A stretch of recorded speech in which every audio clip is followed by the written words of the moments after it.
네, 얼마 전에 아주 큰 행사 하나가 끝났죠. 바로 수능입니다. 수험생들이 항상 하는 얘기가 있었어요. 이번 수능만 끝나면 원 없이 놀 거예요. 이번 수능만 끝나면 집에서 절대 안 나갈 거예요. 근데 얼마 전에 제가 이런 짤방을 보았습니다. 하나 넘겨주시면요. 네, 이제 제목이 뭐라고 올라왔냐면 수능 끝난 수험생들 근황 이렇게 올라왔더라고요. 저는 보자마자 너무나 공감했는데 왜 그랬냐면 제가 딱 이 모습이었거든요. 수능이 끝나길 막 정말 벼르고 있었어요. 끝나면 내가 하고 싶은 거 다 한다 했는데 막상 시간이 너무 남아도는 거죠. 그래서 난 이 자유를 누리고 싶은데 자유를 누릴 줄도 모르고 하고 싶은 걸 다 해도 저녁이 안 되는 이런 이상한 상황. 네, 그 너무나 넘쳐나는 여유에 오히려 자유롭지가 못하더라고요. 그 자유를 온전히 누리지를 못했습니다. 우리는 자유롭고 싶어하죠. 그래서 수험생들이 수능이 끝난 이후에 그 삶을 기대하듯이 취업 준비가 끝난 이후의 삶을 기대하기도 하고 어떤 큰 일이 지나간 그 후에 찾아올 자유를 우리는 기대합니다. 그런데 여러분, 우리는 정말 자유로워질 수 있을까요? 그 고기만 넘으면, 지금 이 순간만 넘기면 정말 우리는 자유로워질까요?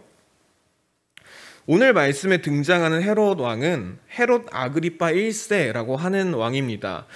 이 왕은 로마로부터 인정받은 공식적인 유대인의 왕이었어요. 마음만 먹으면 사람을 살릴 수도 죽일 수 있는 아주 강력한 힘을 가지고 있었죠. 그리고 이 사람은 유대인이었습니다. 그래서 평범한 유대인들처럼 성전에 자주 찾아가기도 하고요. 또 유대인들의 지도자격이었던 그 바리새인들과 친밀한 관계를 맺곤 했죠.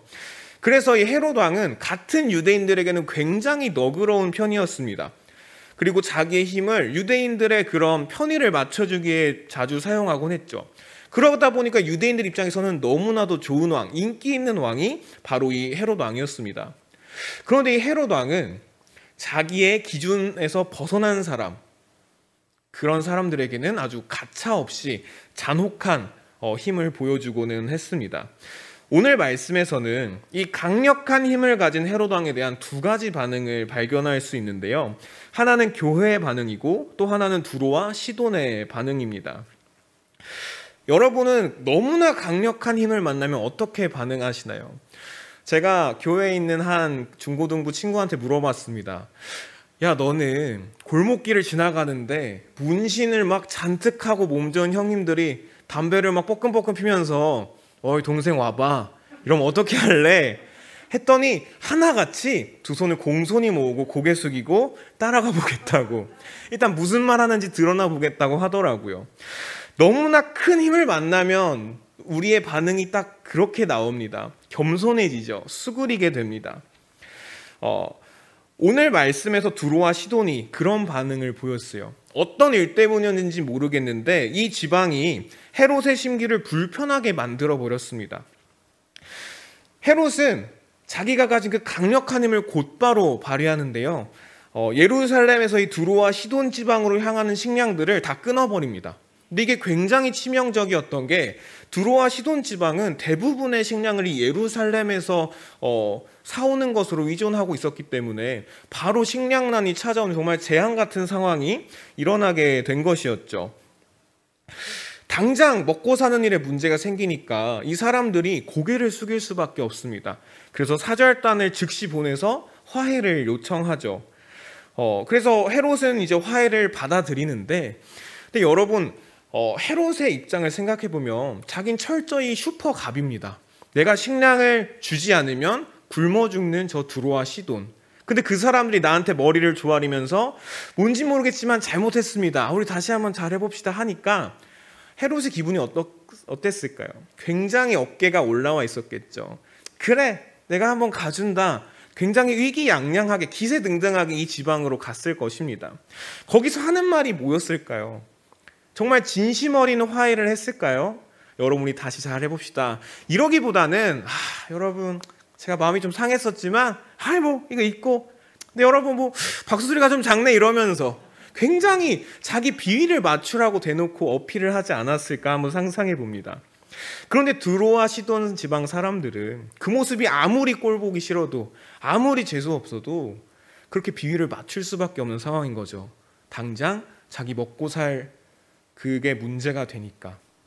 그래서 너무나 비통하지만 또 비참하지만 머리를 조아릴 수밖에 없는 거예요. 그 앞에 절하고 찬양하고, 오늘 말씀에 보면 심지어 하나님의 소리와 같습니다. 헤롯 왕을 찬양하기도 하죠. 드로아 시도는 그 강력한 힘 앞에 살기 위해서 헤롯의 그 힘 앞에 굴복하는 선택을 했습니다. 그런데 교회는 드로아 시돈과 전혀 다른 선택을 하죠. 헤롯은 친유대교적 성향을 가진 왕이라고 했습니다. 유대교는 굉장히 배타적인 공동체죠. 우리는 보통 한국인이다 라고 하면 뭐 귀화한 사람도 한국인, 그냥 한국에 머물면은 국적이 미국이어도 한국인처럼 생기면 한국인이라 하고, 그게 좀 너그러운 편인데, 유대인들은요, 유대인이라 할 때 종교가 같은 사람들을 유대인이라고 인정합니다. 종교 공동체인 거죠. 그래서 같이 똑같이 이스라엘에서 예루살렘에서 먹고 자랐어도 유대교가 아니면 자기 사회 안으로 받아들여주지 않았습니다. 이방 외국 사람들이 찾아와도 그 공동체, 종교 공동체 안으로 들어와야 자기들이 가지고 있는 그런 복지들을 제공해주고는 했죠. 그렇게 굉장히 배타적인 공동체니까 탈퇴한 사람들에게는 얼마나 가혹했을까요? 굉장히 냉정하고 배신자 낙인을 찍고 완전히 사회의 변두리로 내몰곤 했습니다. 그래서 이 유대인 사회에서 유대교로부터 벗어난다는 것은 아웃사이더가 된다는 것을 의미했죠. 다시 말하면 보호받지 못하는 사회의 변두리로 내쫓기게 된다는 것입니다. 그런데 교회가 바로 그 아웃사이더였죠. 교회는 유대인들이 죽인 그 예수 그리스도가 바로 하나님께서 보내신 구원자다라고 선포하는 공동체였지 않습니까? 그러니까 유대교 입장에서는 싸우자는 거죠. 전쟁을 하자는 것입니다. 왜냐하면 너네가 죽인 사람이 바로 하나님이 보내신 메시아야 라는 건 유대인들이 듣기에는 쟤네 가짜예요, 우리가 진짜예요 라고 하는 것이 되기 때문에 결코 공존할 수 없는, 정말 싸울 수밖에 없는 운명이 된 것입니다. 그러다 보니까 유대교 안에서는 이 교회에 대한 불만들이 굉장히 있었겠죠. 그리고 유대교와 아주 친밀한 관계였던 유대인들을 끔찍히 아끼는 헤롯 왕의 귀에도 들어갔을 것입니다. 그러니까 헤롯은 자기 힘을 다시 한번 그 유대인들을 위해서 쓰는 거죠. 교회를 탄압함으로써 유대인들의 비위를 맞추고자 합니다. 만약 교회가 그 힘 앞에서 너무 힘드니까 그냥 예수님 버리겠습니다, 다시 유대교 안으로 들어가겠습니다, 굴복했다면 거기서 끝났을지도 모르겠는데, 교회는 그렇게 하지 않았죠. 가던 길을 계속 걸어갔습니다. 결국 그 탄압 속에서 예수님의 12제자 중 한 사람이었던 야고보가 죽임을 당했고, 이어서 오늘 말씀에서는 사도들의 리더격인 베드로가 붙잡히고 말았습니다. 교회는 드로아 시돈과 다른 선택을 했습니다. 드로아 시돈은 식량난으로부터 자유로워지기 위해서 헤롯과 화해하고자 했죠. 그 힘 앞에 굴복하기를 선택했습니다. 그런데 여러분, 그게 문제 해결이 되었을까요? 당장 먹고 살 것은 해결되었을지 모르겠지만 그 사람들이 자유로워졌을까요? 오히려 당장의 그 기근에서, 식량난에서 벗어나기 위해서 헤롯의 그 권세 안으로 들어간 셈이 됩니다. 그 힘 안에 갇히게 된 것이죠. 그래서 당장 그 사람들은 그래, 이제 이 힘든 상황에서 해방되어서 난 자유로워라고 말할 수 있었을지는 몰라도 실질적으로 그 사람들은 결코 자유로울 수 없는 헤롯 왕의 을이 돼버린 그런 신세가 되었습니다. 헤롯에게 갇힌 셈이 된 것이죠. 그러나 교회는 드로아 시돈과 다르게 굴복하지 않았습니다. 저항하기를 선택했죠. 자기들의 가는 길을 계속 가기를 선택했습니다. 그런데 그 결과로 베드로가 감옥에 갇히게 되었죠. 이러나 저러나 어떤 선택을 하나 갇히게 되는 것은, 자유를 빼앗기게 되는 것은 매한 가지인 것입니다. 우리는 언제나 자유를 기대합니다. 이번 일이 끝나면 좀 쉬어야지, 좀 놀아야지, 자유를 만끽해야지 기대하지만 그 일이 끝나면 물론 마음이 한결 편안해질 수는 있겠죠. 근데 여러분, 그것이 정말 자유로워진 걸까요? 수험생들을 예로 들면 사실 그 수능이라는 시험은 그 인생을 멀리 봤을 때 이제 시작일 뿐이죠. 이제 시작하는 한 고비를 넘었을 뿐입니다. 계속해서 고생이 시작되는, 그 인생길이 본격적으로 시작되는 타이밍이죠. 대학에 가서도 공부 안 할 줄 알았는데, 놀 줄 알았는데 계속 학점 신경 써야 되고, 자격증 따야 되고, 인턴십 나가야 되고, 더 치열한 경쟁을 해야 되고요. 직장에 가도 여러분, 직장에 가면 좀 나아질까요? 월급이 들어오니까 좀 안정적일까요? 거기서도 살아남기 위한 경쟁을 계속해서 해야 되지 않습니까? 더욱더 치열한 성과 경쟁이 이제는 시작됩니다. 언제나 우리는 그런 무언가로부터 압박을 받으면서 살고 있습니다. 그렇다면 우리 인생은 자유로울 수 있을까요? 생각해 볼수록 쉽지 않은 문제라는 것을 깨닫게 됩니다. 왜 우리는 자유로울 수 없을까요? 왜 우리는 열심히 애써야만 하고 열심히 일해야만 할까요? 세상의 기준이라고 하는 것에 우리 자신을 맞춰 나가야 하기 때문입니다. 언제나 우리에게는 이 기준들이 주어집니다. 이 정도는 해야 잘 나갈 수 있어. 이 정도 대학은 가야 인정받을 수 있어. 이 정도 직장은 가야 안정적으로 살 수 있어. 이 정도 되는 차는 타야 되고, 이 정도 되는 집에는 살아야 성공할 수 있어. 계속해서 기준들이 주어집니다. 이 기준들에 도달하지 못하면 여러분 어떻게 되나요? 실패했다고 말합니다. 그렇다면 이 기준을 따르지 않겠다, 나의 길을 가겠다면 어떻게 말하나요? 문제라고 말합니다. 당장 우리 앞에 청소년 하나가 서 있는데 갑자기 저는 자퇴하고 책 일 한번 가보겠습니다 할 때 여러분 마음에 어떤 생각이 드실까요? 응원해 준다고 하겠지만 한편으로는 힘든 길일 텐데,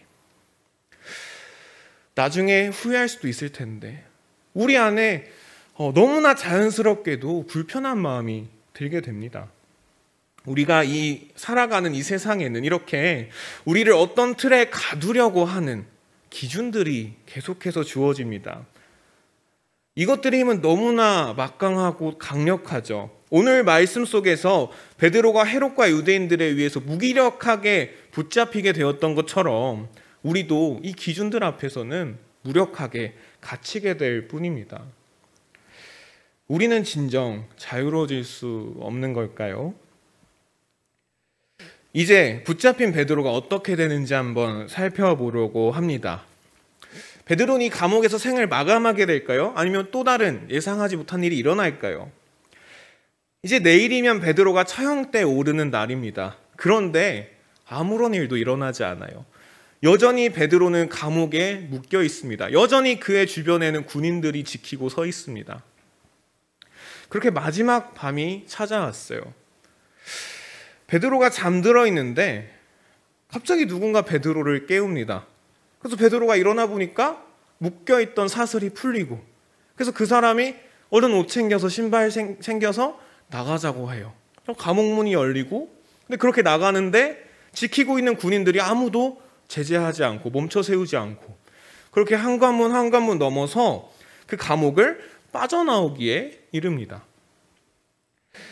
베드로는 이 상황을 꿈이라고 처음에는 생각하죠. 말도 안 되는 일이지 않습니까? 어떻게 붙잡힌 상황에서 이렇게 철통 보안을 하고 있는 감옥에서 이렇게 너무나 편안하게 빠져나올 수 있겠어요?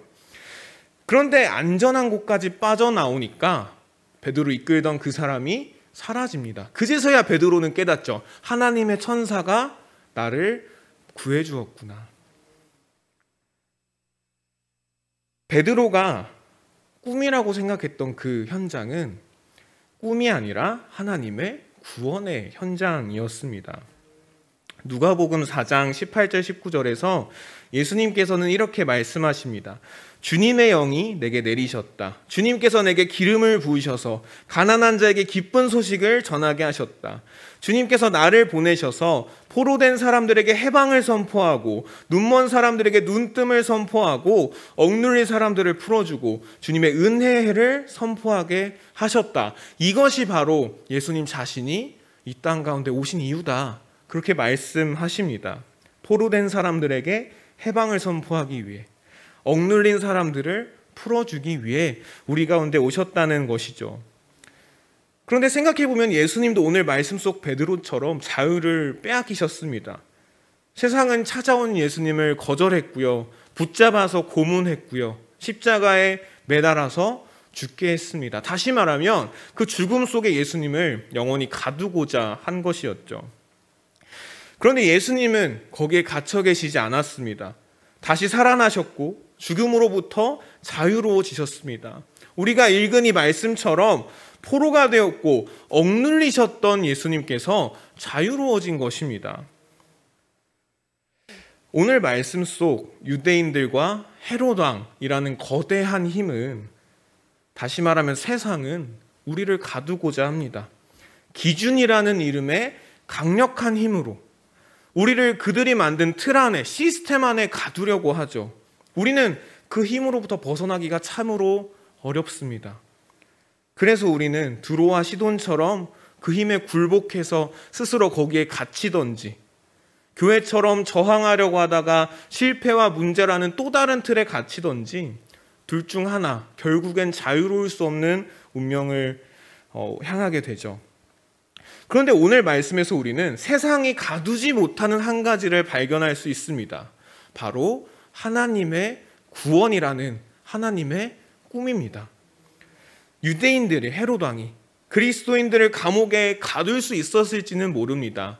하지만 하나님의 구원하시는 계획까지 가두지는 못했죠. 교회를 통해서 이 베드로 사도를 이용해서 계속해서 하나님 나라를 세우시려는 그 꿈은 베드로를 묶은 사슬을 풀어내고 그 감옥을 무력화시키고 베드로에게 자유를 되찾아 주었습니다. 우리는 어떻게 자유로워질 수 있을까요? 오늘 말씀에서 그 답을 발견할 수 있습니다. 세상의 기준을 따라가는 것이 아니라 하나님의 꿈을 따라가는 것입니다. 세상이 제시하는 기준은 화려하죠. 그럴듯하죠. 설득력이 있습니다. 그 기준을 말하는 사람들은 그것만 해내면 성공할 수 있다고 말합니다. 그런데 그 기준들은 쇠사슬처럼 엮여 있죠. 좋은 대학만 가면 돼. 좋은 대학 가면 좋은 포트폴리오 짜야 돼. 그러고 나면 좋은 직장 가야 돼. 안정적으로 수입 벌어야지. 성공해야지. 계속해서 우리를 끊임없는 굴레에 가둡니다. 그걸 해내면이라는 전제로 우리를 틀 안에 가둡니다. 우리에게서 자유를 빼앗아 버립니다. 두로와 시돈의 결과를 떠올려 보십시오. 헤롯과 화해하면, 헤롯의 그 힘에 굴복하면 식량난으로부터 자유로워질 거라고 생각했지만, 사실은 앞으로 또 헤롯의 심기를 불편하면 식량이 끊어지게 되는 또 다른 문제에 봉착했을 뿐입니다. 그들은 헤롯이 가진 힘에 포로가 되고 말았습니다. 그런데 하나님의 꿈은 어떻습니까? 세상의 기준과는 결이 다르죠. 세상의 기준으로 볼 때는 미련하고 무의미하고 보잘것없어 보입니다. 왜냐하면 우리는 가져야 하는데 자꾸 나눠주라고 하시고, 우리는 자꾸 얻어야 하는데 잃어버리라고 말씀하시고, 높아지기보다는 낮아져라 말씀하시지 않습니까? 세상의 기준, 즉 대세를 따르지 않게 되니까 우리는 손가락질 받게 되고요, 문제아 취급받게 됩니다. 그래서 이 하나님의 꿈을 따라간다는 것은, 그리스도인으로서 산다는 것은 어쩌면 우리가 스스로 사회의 아웃사이더가 되는 길일 수도 있겠습니다. 그런데 여러분 기억하시기 바랍니다. 하나님의 꿈을 쫓는 하나님의 사람들은 세상에 갇히지 않습니다. 이 세상은 하나님을 가두지 못하기 때문입니다. 히브리서 11장 33절 38절 말씀에서는 이렇게 말씀하고 있습니다. 그들은 믿음으로 나라들을 정복하고 정의를 실천하고 약속된 것을 받고 사자의 입을 막고 불의 위력을 꺾고 칼날을 피하고 약한 데서 강해지고 전쟁에서 용맹을 떨치고 외국 군대를 물리쳤습니다. 믿음으로 여자들은 죽었다가 부활한 가족을 다시 맞이하였습니다. 또 어떤 이들은 고문을 당하면서도 더 좋은 부활의 삶을 얻고자 하여 구태여 노연하기를 바라지 않았습니다. 또 어떤 이들은 조롱을 받기도 하고 채찍으로 맞기도 하고 심지어는 결박을 당하기도 하고 감옥에 갇히기까지 하면서 시련을 겪었습니다. 또 그들은 돌로 맞기도 하고 톱질을 당하기도 하고 칼에 맞아 죽기도 하였습니다. 그들은 궁핍을 당하며 고난을 겪으며 학대를 받으면서 양과 염소의 가죽을 입고 떠돌았습니다. 세상은 이런 사람들을 받아들일 만한 곳이 못 되었습니다. 세상은 이 사람들을 감당할 수 없었습니다. 하나님의 꿈을 쫓아가는 삶은 분명 쉽지 않은 길입니다. 분명히 불편하고요. 때로는 외롭고요. 고된 길입니다. 그러나 이 세상의 기준이라는 것에 얼매이지 않는 유일한 길입니다. 하나님께서 우리 각자의 모양대로 이끌어 가시는 그 길을 따라서 이 세상에 하나님 나라를 세워가는 길입니다. 우리에게서 자유를 빼앗아가는 이 세상에서 하나님의 자유를 선포할 수 있는 길입니다. 사랑하는 여러분, 우리 앞엔 두 가지 선택지가 있습니다. 하나는 지금처럼 세상에 갇히는 삶을 사는 것입니다. 다른 하나는 세상이 가둘 수 없는 삶을 사는 것입니다. 더 쉽고 편안한 것은 어쩌면 그냥 남들처럼 세상의 기준을 따라 살아가는 것일 수도 있습니다. 그러나 진정한 승리는, 진정한 자유는 거기에 있지 않죠. 오늘 말씀의 결론을 여러분 다시 한번 떠올려 보시면요. 두로와 시돈이 굴복했던, 정답이라고 생각했던 그 강력한 헤롯 왕의 힘은 그들 앞에서 화려하게 연설을 하다가 너무나 허무하게도 벌레에게 먹혀 죽는, 한순간에 그 영광이 꺾이는 비참한 최후를 맞이하고 맙니다. 그러나 반대로 헤롯이 가두려고 했던, 자유를 빼앗으려고 했던 하나님의 말씀은 더욱더 힘을 얻어갔다. 그렇게 오늘 말씀이 끝을 맺고 있죠. 이 세상은 우리에게 말합니다. 세상의 기준을 따라 살아가라고 말이죠. 그러나 성경은 오늘 우리에게 이렇게 말씀합니다. 세상에 갇히는 사람이 아니라 세상이 가둘 수 없는 하나님의 꿈을 쫓아가는 사람이 되십시오. 그렇게 우리가 세상이 감당할 수 없는, 세상이 가둘 수 없는 진정으로 자유로운 하나님의 사람들이 되기를 축복합니다. 이 세상을 넘어서, 우리를 굴복시키려는 이 세상을 넘어서 하나님의 능력으로, 하나님의 힘으로 이 세상을 하나님의 나라로 바꿔나갈 수 있는, 고쳐나갈 수 있는 하나님의 동역자들 될 수 있기를, 하나님의 신실한 종이 또 동행하는 친구가 될 수 있기를 축복합니다. 함께 기도하겠습니다. 주님 감사합니다. 이 세상은 우리를 굴복시키려고 합니다. 죄악된 틀 안에 우리를 가두려고 합니다. 우리에게서 자유를 빼앗으려고 합니다. 그러나 주님께서는 그런 틀 안에 갇히지 않는 분이십니다. 아니, 가둘 수 없는 분이십니다. 그리고 그 주님께서 우리와 함께하기를 원하십니다. 주님과 함께한다면, 주님 주시는 그 꿈을 쫓아간다면 우리는 이 세상이 감당할 수 없는 사람들이 됨을 믿습니다. 주님, 세상이 감당할 수 없는 사람들 될 수 있도록 도와주시옵소서.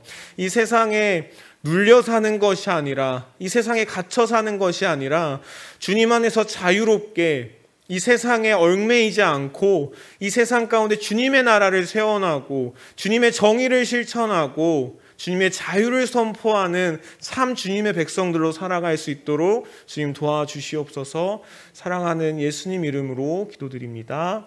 아멘.